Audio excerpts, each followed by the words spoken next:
sitting behind him until well after a minute. He hides under the covers, but that doesn't make her disappear. No, just gets her interested. Yeah, just looks at him. Oh, so good. Hey guys, my name's Dan. Today's reaction comes from Dead Meat. This is Hell House LLC 2015 kill count, and finally this kill count has exited copyright hell. I can certainly sympathize with that. I still deal with copyright nonsense, but I'm so happy that this is finally here because I watched this movie last week in preparation for this kill count, and I was super excited to get into it. I was super excited to talk about it, and then the copyright police sort of just came in and ruined everything because that's just what copyright does on YouTube. So, very happy to dive into it, very happy to learn a bit more about it because it's a very unique movie. It's a found footage horror movie, which I think, not to give anything away about how I feel about it, I feel like this is one of the better ones that have been put out there, but we'll get into more of that as this video goes on. But before we get into that, though, please do check all of those links I have for you down in the description below. More specifically, the Dead Meat link if you haven't already. It's a great way to support the entire Dead Meat team, and a great and easy way to support me. So go right below this video, click all of those buttons down there, because I like to see future reactions that I do, but also it's my channel to grow. Without any further ado, let's go. Welcome to the Kill Count, where we tally up the Oh, victims I in all our love favorite that. horror movies and show you how they were made. I love I'm this James dude. A. Janice, and today we're looking That's at awesome. Hell House LLC, released in 2015. Hell House is a found footage film about 5 friends who turn an abandoned hotel into the ultimate haunt. The movie uses a documentary framing device, taking place years after Hell House's disastrous and deadly opening night. Though it was made well into the found footage boom that followed Paranormal Activity's success, Hell House LLC still manages to be refreshing and include a number of legendary scares. I think it's one of the most frightening found footage films. Yep. At least during a first-time watch. You can see the seams of the story a bit more on subsequent viewings, but that initial experience is effectively terrifying. Hell House LLC never got a theatrical release, but became so popular on VOD that it spawned 2 sequels, and a prequel that was released just a few months ago. For now, I'll only be looking at the original, but if the interest is there, we can check out the rest of the series later. When Hell House becomes a kill house, how many bodies is it liable for? Let's find out and get to them. Let's jump right into it. No The sponsor movie statement begins this with one. an enticement. You want to know what I think happened that night? Yes, I do. I Yes. have no idea. Well, why would In you say that 2009, then? After months of preparation, a haunt named Hell House had its opening night. It didn't go great, judging by this parade of news teams and emergency vehicles that wound up on site. 5 years later, authorities still haven't released details about the incident, which killed 15 people. Hey, come on, spoilers! Get that body bag out of here. I'll count them when we get to that point in the story. Reporter Diane Graves is hoping to elucidate things with a documentary, interviewing witnesses and poring over the only evidence available. A leaked 911 call only adds creepiness without any context. Please hurry, I don't want to die. And a recorded walkthrough uploaded to YouTube only shows that the place had awful bathrooms and maybe a mosh going on in the basement. It isn't clear. I love this very real Having a feeling good time? YouTube video. It's scary without spoiling anything, but still gives you visual bookmarks that'll make a lot more sense later on. Sure will. What's supposed to happen? Local authorities tried to bury the whole thing, but years later, a photographer named Martin Cliver snuck into the building to snap some shots. It's fun to start piecing together a narrative based on his photos and the walkthrough video, but it's clear that whatever went wrong started in the basement, and Martin was too smart to investigate down there. I've seen a lot. Been to a lot of scary places in my career, and Sure.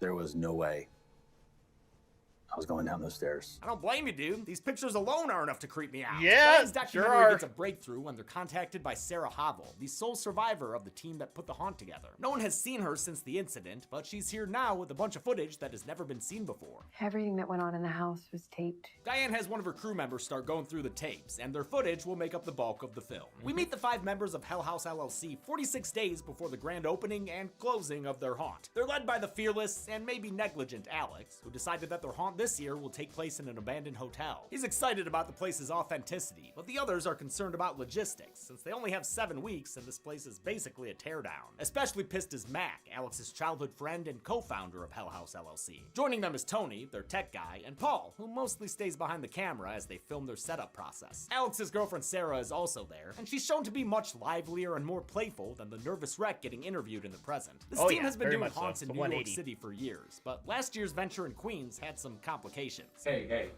Thought we would never speak of Queens again. Later, they do talk about it. Apparently, they had a Lucifer scare actor who sounded like a spaghetti clown. Got a really thick eye. He'd be like, yeah, welcome to Lucifer's cabin. Lucifer's cabin. That guy sounds awesome. We got so many like bad reviews on that guy.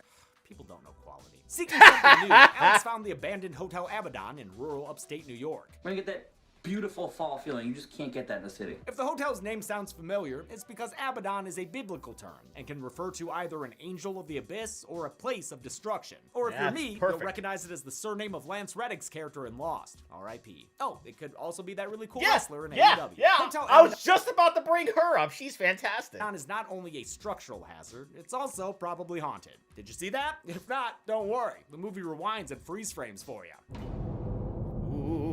Even Shadow without the figure. playback, this place Love clearly it. has some issues. There's a pentagram painted on a wall in the basement, right next to a pile of books. What are those books? This one's a Bible. That's definitely a Bible. Oops, all Bibles. Basement Bibles. Despite its desecration, this place has got potential. They plan for a nice flow of traffic that ends with guests exiting through the storm cellar doors. And it only takes them a week to get electricity up and running, which is when they start staying the night in rooms upstairs. Yeah, no thanks. When writer-director same. Stephen Cognetti started working on Hell House in 2011, it took place in a much more conventional haunted house. Production pivoted when they found the Waldorf Hotel in Lehighton, Pennsylvania, which was and continues to operate as a seasonal attraction. Very nice.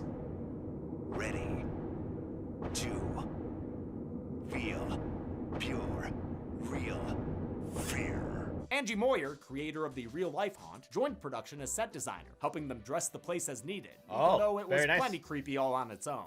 If they never find us again, maybe they'll find our footage. Hell House was shot on location in 2014, over 10 days with a crew of only about a dozen people. The mixed found footage and documentary style was inspired by two things Cognetti loved: the Australian found footage film Lake Mungo and the long-running news show 60 Minutes. The team installs a closed-circuit camera system, but the cameras won't work in the basement for some reason. An evil reason? Since they're planning on having a half-naked chick chained up down there for a scene, they settle on doubling one of their scare actors as a bouncer. We're gonna need an actor down there anyway, so why not someone that can toss out, people like Paul that wanna get a little rapey with our actor. He's got a point. Lots of cam-op characters in found footage films are annoying. The Yep. usual example is TJ Miller in Cloverfield. Yep. Paul is no exception. Dude's main character trait is constantly trying to get his dick wet. Sarah's the only chick in the house, and Alex don't like Sharon, if you know what I mean. And that doesn't stop him from camera Yeah, creeping on being Sarah all during panty time, creepy. but he still hopes for other options to arrive. We got the new actors coming tomorrow, so hopefully one of them's bonable. At least his blue ball bedroom vlogs give us some really good scares, like this one with a ghost lady, and an even better one later on. Oh, Those yeah, scare actors that was arrive, my and favorite. Paul I hones love in that. on the target for his endless boner, Melissa, who will be playing the chained up chick in the basement. Are we absolutely certain that she can't be topless? Her clown bodyguard will be played by Joey Scheffler, as long as he can keep his eye on the prize. We Ah. learn that Joey survived opening night. He's the clown seen running away in that YouTube video. But 9 days later, he was found dead, which I guess will count now, since we never see it, but this is when we Yeah, learn it's been about talked it. about, so Melissa's we done get it. some research and knows about this place's weird history. Things kept happening to the guests here that forced them to shut the place down. Whoa. Interviews in the documentary tell us about the hotel's previous owner, Andrew Tully. He led a cult and may or may not have built the Hotel Abaddon as a portal to hell. In 1989, a woman and her daughter disappeared after checking in, and the subsequent rumors ruined the hotel's business. A few months later, Tully went out of business himself, and since they show a photo of his death, I'll go ahead and put him on the couch. Yeah, All of yeah, this is that news to fits everyone fair. but Alex, who's been keeping that info hidden from his friends and YouTube partners. loves to drop the hammer down and stuff like that. He'd rather Can't they say I focus blame on them, though. set deck, like these creepy clowns, who they make it clear cannot move. It's a really great mask, and I just don't think we should waste it on a dummy that doesn't move. They start test touring the place, showing off things we saw in the YouTube video. The repeated imagery between the YouTube video, the still photography, and footage like this is great at situating you inside the house. That goes a 100%. long way for a found footage movie about a haunt. Paul runs into the clown mannequin away from its basement post at the top of the stairs. Huh, what's down there, little buddy? Holy Yeah! Jesus Christ! That's gotta be one of my favorite jump scares. It's a good up there one. with the sinister tapes. Paul thinks it's Tony fucking with them, but he finds Tony on the other side of the house. When they return to the stairs, the clown mannequin is gone. Oh, He's no. back where he's supposed to be. What the fuck? The gang plays the footage back, and it's great to see their reactions. Oh my god. Yeah, that But that they still shot's great. ultimately write it off as cameraman Paul playing a prank on them. With 11 days until opening night, the haunt is ready enough for a head-mounted recorded tech test. Flashing light warning here, since it's stroby as all hell, Ah. Paul begins to realize they may have more dummies and mannequins than they paid for. How many freaks do we have? He fights his way out of this stroby nightmare and pukes in a panic, which wasn't scripted. Actor Gore Abrams got so worked up during the take, he actually did vomit on the spot. Despite having enough paranormal evidence to get their own Discovery show, Alex and Mac continued to doubt a secret world, even with that freaky clown continually moving around. Freaky clown guy. Although they did have a mannequin for scenes when it was sitting in the basement, they had trouble keeping it upright, so it's actually not a mannequin here. Depending on the shot, it's either Danny Bellini, who played Alex, or Jared Hacker, who played Tony. Oh, that could be Before fun. Paul and Mac can put away the Just evil standing toys, there. they find Sarah sleepwalking, or rather sleep standing, and full-on sleep muttering in tongues. Blair Witch vibes. Sarah, you okay? The ghosts must have been reading ahead in the script, because her demonic dialogue is a later line from her interview played backwards. When I got to the front door, the police were arriving. Sarah's been getting a little Blair Witchy for a while now, but this latest spell of hers is accompanied by that clown teleporting all around the hotel. Instead of running out the front door and never coming back again, they flee to their living quarters upstairs. Paul records another Betty Bye vlog before going to sleep. He wakes up to a screeching noise and turns on a light, but doesn't see the ghost lady sitting behind him until well after a minute. He hides under the covers, but that doesn't make her disappear. No, It just gets her interested. just looks at him. Oh, so good. No matter how long he hides from her, the problem doesn't fix itself. Ah!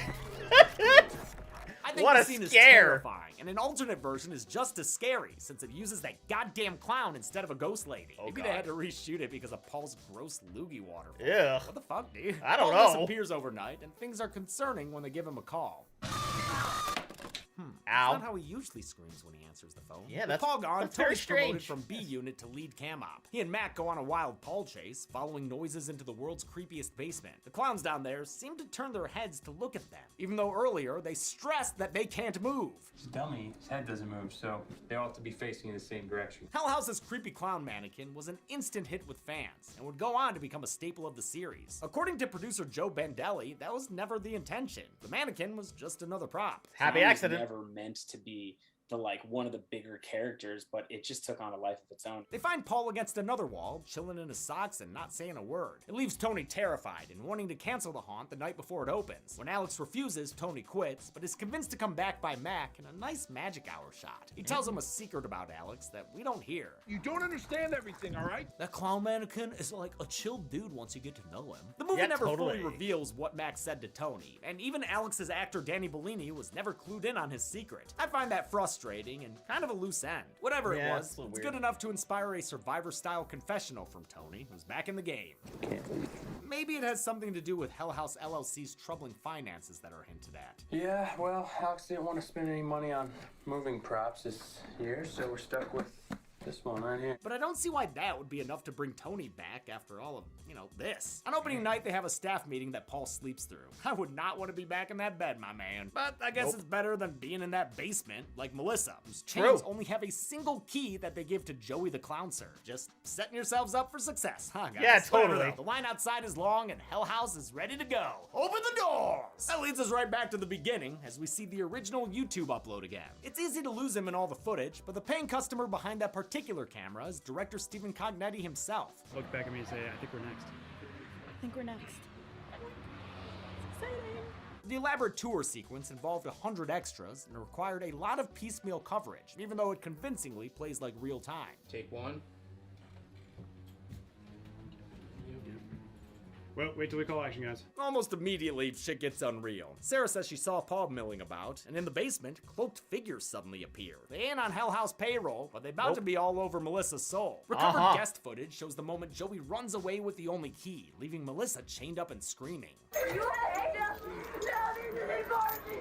The ghost cultists attack face first, presumably killing Melissa and 10 non-staff victims that round out the night's death toll, as mentioned in the Melissa. news article at the beginning of the film. And the Matt house guest. frantically ushers out as many guests as he can until the front door locks itself shut. He tells Tony to hang a left at the ghost woman and clear out the basement, but a supernatural force slams that door too. Now I'll add Tony to the count as well, killed off screen by the supernatural haunt crashers. Mac doubles back for Sarah and directs her towards the attic. They find Alex still alive, but nobody expects the hellish inquisition. As Sarah escapes, Matt gets dogpiled by Spanish demons. Inquisition and left for reference, I dead. love it. Thanks to the durability of GoPros, we also witness Alex's death, an echo of Andrew Tully's and a foreshadowing of Joey Scheffler's. These ghosts could stand to mix things up a bit. In the present, Diane Graves asks Sarah how she managed to escape. She tells them they should learn for themselves by breaking into the Abaddon, then leaves to take a nap in the hotel they're at. That's a Just trap! one problem. There isn't a Sarah Havel staying here. Uh-oh. Diane and her cameraman, played by producer Joe Bandelli, leave to go look at the Abaddon. Trap! Mitchell, who might be an intern or something, finishes watching the footage Sarah gave them. It shows that after fleeing the attic, Sarah picked up a camera and found Paul standing by the front door. She gives him a hug,